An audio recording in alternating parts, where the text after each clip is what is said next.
राम भक्तजनों, हिंदू धर्म के मुख्य देवता हनुमान जी की पूजा एवं उनके आशीर्वाद को प्राप्त करने के लिए उनके मंत्रों का जाप किया जाता है। वैसे तो हनुमान जी के अनेकों मंत्र हैं, किंतु यह मंत्र अत्यंत ही प्रभावशाली है। इस मंत्र का नियमित जाप करने से हनुमान जी की कृपा, बल और उनसे शक्ति प्राप्त करने में सहायता मिलती है। भगवान हनुमान जी को सबसे कोमल हृदय के देवता के रूप में जाना जाता है, इसलिए उन्हें जल्द ही प्रसन्न किया जा सकता है। हनुमान गायत्री मंत्र का पाठ करने से व्यक्ति को संतोष, शक्ति, बुद्धि और धैर्य मिलता है। यह मंत्र भक्ति और साधना का एक महत्वपूर्ण हिस्सा है, जो आत्मा को शुद्ध करता है और व्यक्ति को सच्चे मार्ग पर ले जाता है। इस मंत्र का जाप विशेषकर मंगलवार या शनिवार अथवा किसी भी शुभ दिन को किया जा सकता है। मंत्र जाप की संख्या कम से कम 108 बार होनी चाहिए। यदि आप अधिक बार जाप करना चाहते हैं तो यह आपके लिए और भी लाभकारी होगा। हनुमान जी के मंत्र का जाप करके उन्हें भोग के रूप में लड्डू या शुद्ध देसी घी से बने बूंदी चढ़ाने चाहिए। इस मंत्र का जाप करने के लिए लाल आसन पर बैठकर उत्तर या उत्तर पूर्वी दिशा की ओर मुख करके रुद्राक्ष की माला से 108 बार मंत्र का जाप 40 दिन तक करना चाहिए। इस मंत्र का जाप दिन में 108 बार करना चाहिए। मंगलवार के दिन निर्जल व्रत रखना चाहिए। इस प्रकार सारे नियम का पालन करते हुए यदि हनुमान जी के इस सिद्ध मंत्र का जाप किया जाता है तो जीवन में आने वाली सभी बाधाओं से मुक्ति मिलती है। मंत्र का जाप करते समय हनुमान जी की प्रतिमा या तस्वीर के सामने बैठना चाहिए। मन एकाग्र रखना चाहिए। जाप करते समय पुष्प, धूप, दीप आदि अर्पित करना चाहिए। जाप करते समय हनुमान जी से अपने कार्य की सफलता के लिए प्रार्थना करनी चाहिए। तो प्यारे भक्तों, आइए प्रभु हनुमान जी महाराज के इस महाशक्तिशाली मंत्र को पूरा ध्यान लगाकर सच्चे मन से 108 बार सुनते हैं। लेकिन उससे पहले आपसे निवेदन है कि जब भी आप इस मंत्र को सुने या बोले तो पूरा 108 बार ही सुने। कभी भी इस मंत्र को आधा अधूरा ना सुने, नहीं तो आपको इसका लाभ नहीं मिलेगा। अगर आपको प्रभु हनुमान जी का यह वीडियो अच्छा लगे तो हमारे चैनल पारस मंत्र को अभी सब्सक्राइब कर लीजिए और इस वीडियो को शेयर करें ताकि दूसरों को भी लाभ मिल सके। साथ ही कमेंट बॉक्स में जय श्री राम या जय हनुमान जरूर लिखे। तो आइए भक्तजनों चलते हैं प्रभु हनुमान जी के इस महामंत्र की ओर। ओम आंजनेयाय विद्महे वायुपुत्राय धीमहि तन्नो हनुमत् प्रचोदयात्। ओम आंजनेयाय विद्महे वायुपुत्राय धीमहि तन्नो हनुमत् प्रचोदयात्। ओम आंजनेयाय विद्महे वायुपुत्राय धीमहि तन्नो हनुमत् प्रचोदयात्। ओम आंजनेयाय विद्महे वायुपुत्राय धीमहि तन्नो हनुमत् प्रचोदयात्। ओम आंजनेयाय विद्महे वायुपुत्राय धीमहि तन्नो हनुमत् प्रचोदयात्। ओम आंजनेयाय विद्महे वायुपुत्राय धीमहि तन्नो हनुमत् प्रचोदयात्। ओम आंजनेयाय विद्महे वायुपुत्राय धीमहि तन्नो हनुमत् प्रचोदयात्।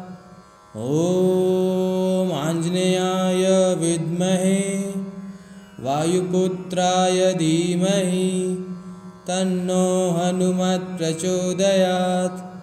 ओम आंजनेयाय विद्महे वायुपुत्राय धीमहि तन्नो हनुमत् प्रचोदयात्।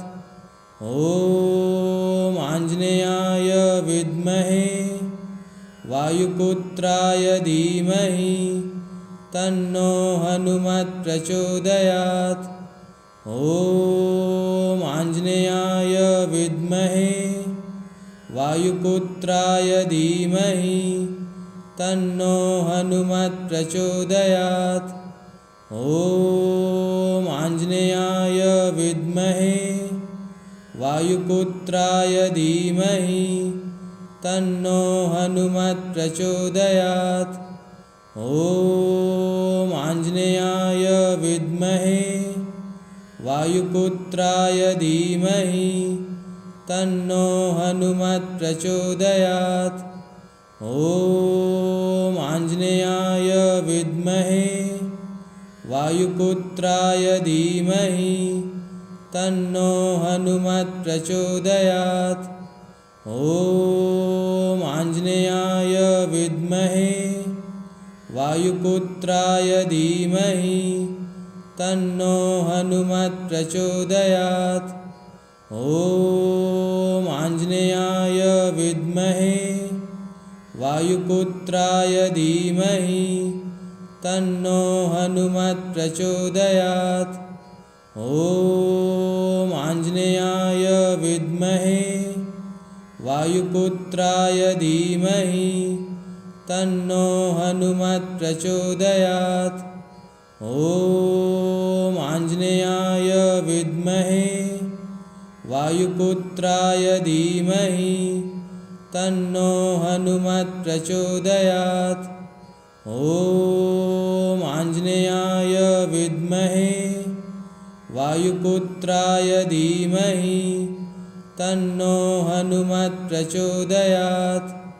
ॐ आञ्जनेयाय विद्महे वायुपुत्राय धीमहि तन्नो हनुमत् प्रचोदयात्।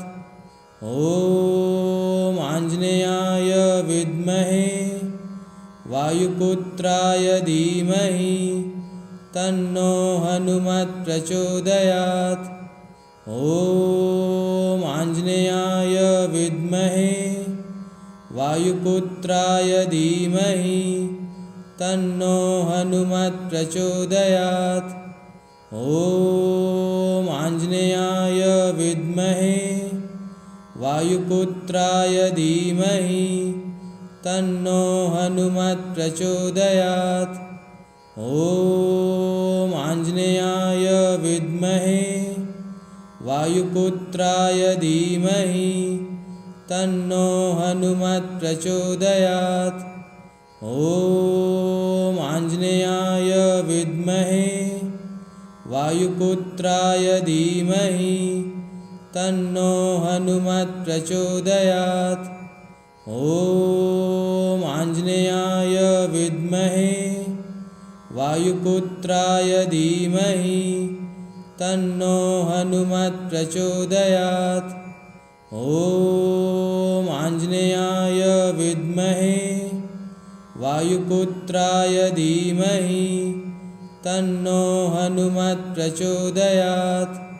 ॐ आञ्जनेयाय विद्महे वायुपुत्राय धीमहि तन्नो हनुमत् प्रचोदयात्।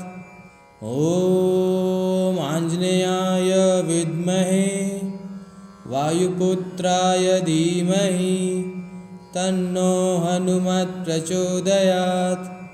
ॐ आञ्जनेयाय विद्महे वायुपुत्राय धीमहि तन्नो हनुमत् प्रचोदयात्। ॐ आञ्जनेयाय विद्महे वायुपुत्राय धीमहि तन्नो हनुमत् प्रचोदयात्। ॐ आञ्जनेयाय विद्महे वायुपुत्राय धीमहि तन्नो हनुमत् प्रचोदयात्।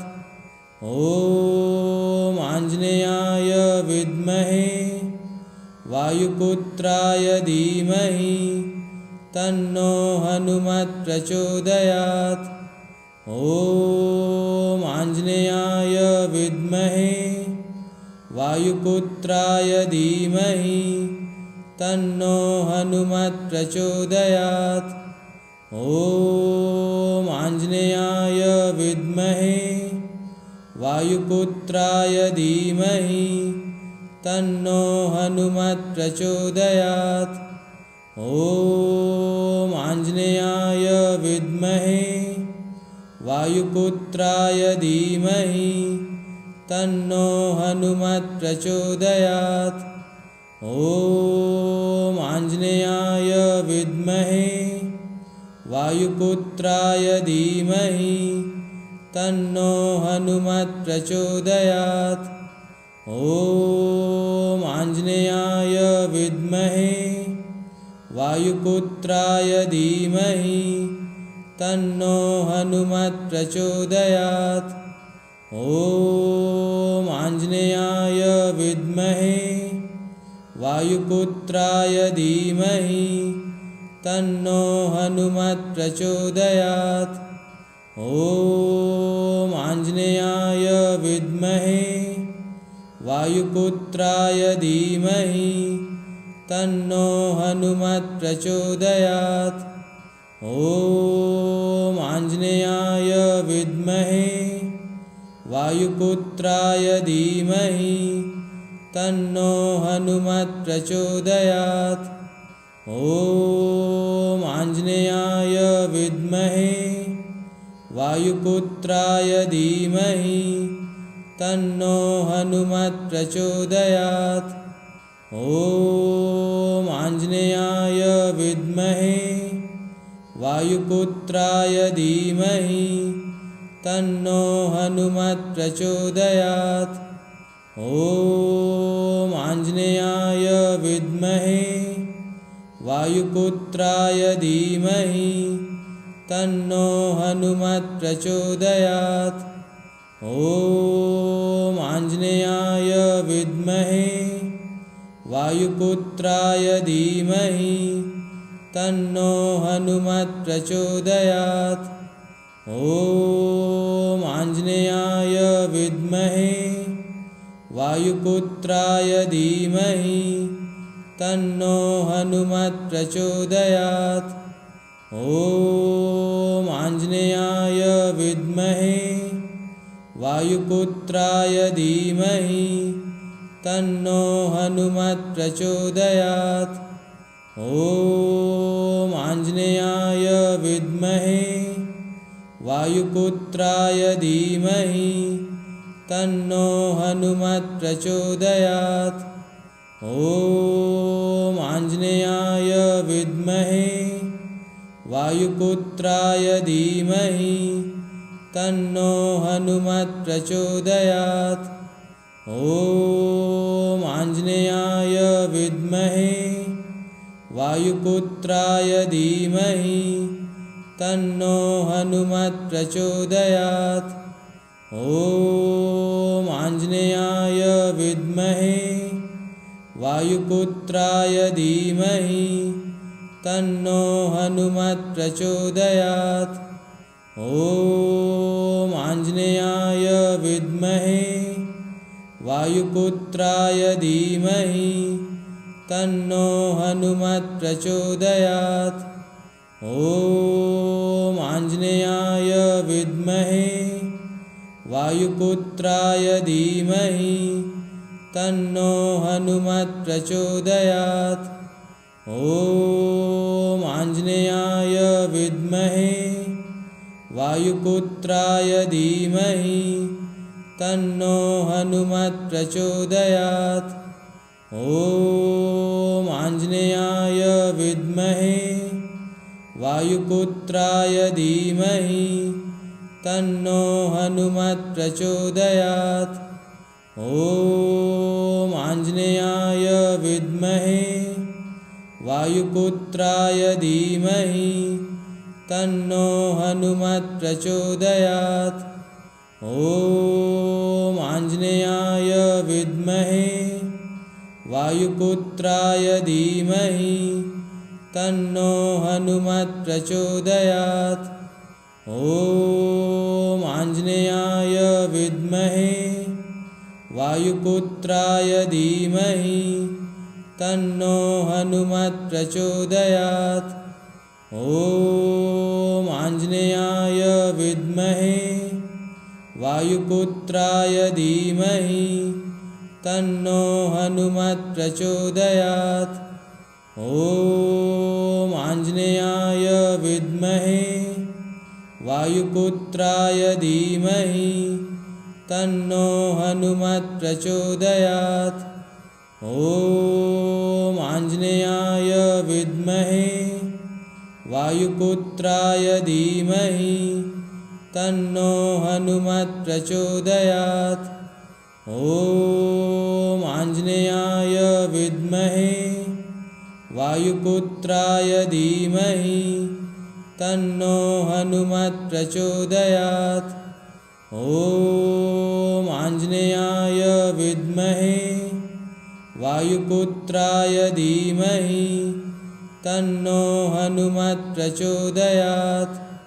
ॐ आञ्जनेयाय विद्महे वायुपुत्राय धीमहि तन्नो हनुमत् प्रचोदयात्।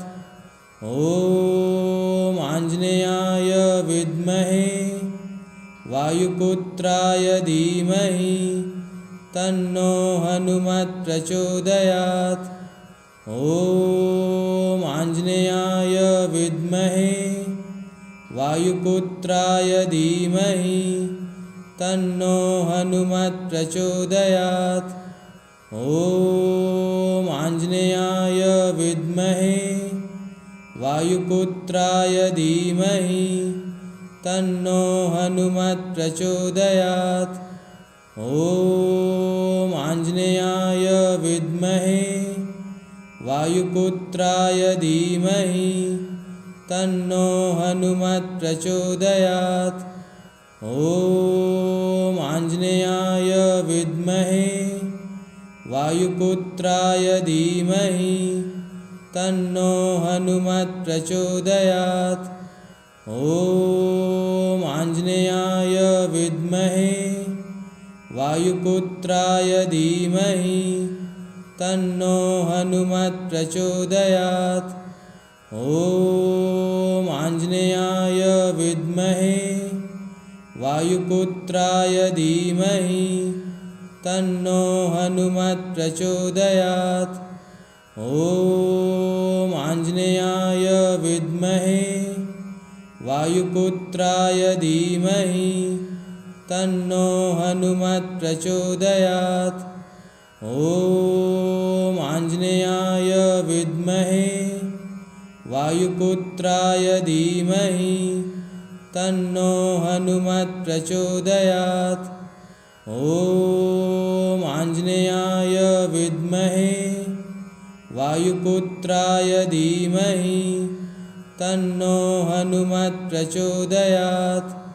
ॐ आञ्जनेयाय विद्महे वायुपुत्राय धीमहि तन्नो हनुमत् प्रचोदयात्।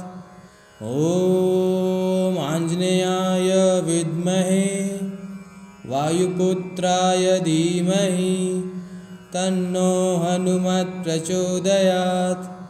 ॐ आञ्जनेयाय विद्महे वायुपुत्राय धीमहि तन्नो हनुमत् प्रचोदयात्।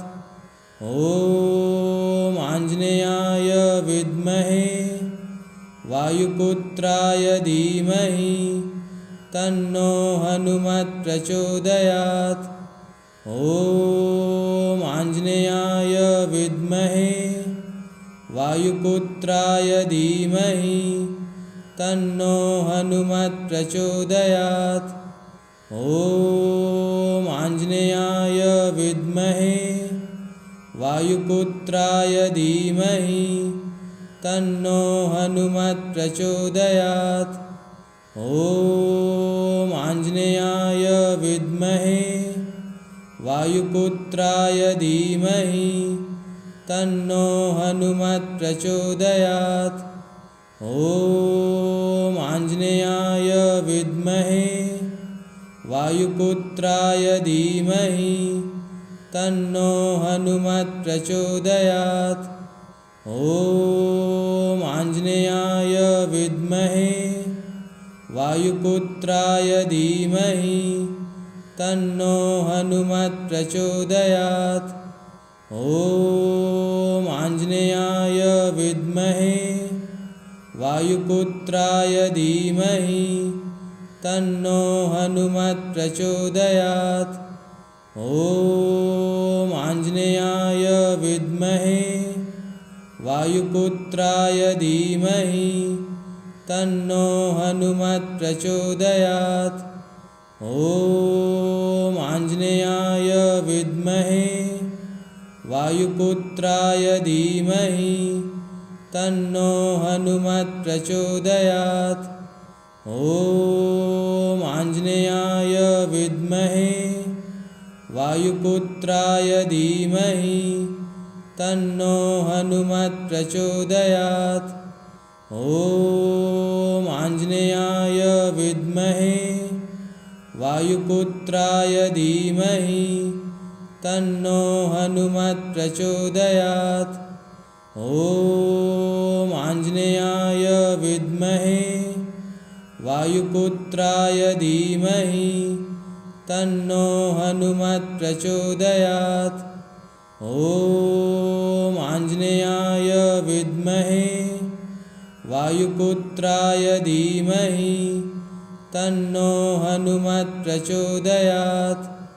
ॐ आञ्जनेयाय विद्महे वायुपुत्राय धीमहि तन्नो हनुमत् प्रचोदयात्। ॐ आञ्जनेयाय विद्महे वायुपुत्राय धीमहि तन्नो हनुमत् प्रचोदयात्। ॐ आञ्जनेयाय विद्महे वायुपुत्राय धीमहि तन्नो हनुमत् प्रचोदयात्। ॐ आञ्जनेयाय विद्महे वायुपुत्राय धीमहि तन्नो हनुमत् प्रचोदयात्। ॐ आञ्जनेयाय विद्महे वायुपुत्राय धीमहि तन्नो हनुमत् प्रचोदयात्। ॐ आञ्जनेयाय विद्महे वायुपुत्राय धीमहि तन्नो हनुमत् प्रचोदयात्। ॐ आञ्जनेयाय विद्महे वायुपुत्राय धीमहि तन्नो हनुमत् प्रचोदयात्। ॐ आञ्जनेयाय विद्महे वायुपुत्राय धीमहि तन्नो हनुमत् प्रचोदयात्। ॐ आञ्जनेयाय विद्महे वायुपुत्राय धीमहि तन्नो हनुमत् प्रचोदयात्। ॐ आञ्जनेयाय विद्महे वायुपुत्राय धीमहि तन्नो हनुमत् प्रचोदयात्। ॐ आञ्जनेयाय विद्महे वायुपुत्राय धीमहि तन्नो हनुमत् प्रचोदयात्। ॐ आञ्जनेयाय विद्महे वायुपुत्राय धीमहि तन्नो हनुमत् प्रचोदयात्। ॐ आञ्जनेयाय विद्महे वायुपुत्राय धीमहि तन्नो हनुमत् प्रचोदयात्।